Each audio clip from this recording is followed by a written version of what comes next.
যার কাছে ধৈর্য নাই, সহ্য নাই, মেনে নেওয়া নাই, মানিয়ে নেওয়া নাই, তার কাছে কখনো নিয়ামত আসবে না।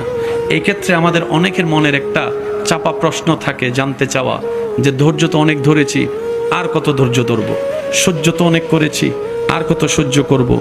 হাজার দিকে উত্তর না গিয়ে একটা উত্তর দেওয়ার চেষ্টা করি, মাথায় এবং মনে বসিয়ে রাখবেন যদি ভালো লাগে। ধৈর্য ততক্ষণ ধরব যতক্ষণ আমাদের রব খুশি না হয়। সুবহানাল্লাহ।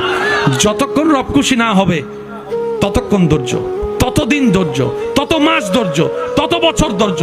কারণ আল্লাহ তাআলা জানেন কখন নিয়ামত দিলে আমাদের জন্য ভালো হবে, এটা আল্লাহই ভালো জানে। ওই হুকুম আসা পর্যন্ত অপেক্ষা করতে হবে, এটার নামই ধৈর্য। কোনো হা হুতাশ করা যাবে, আফসোস করা যাবে?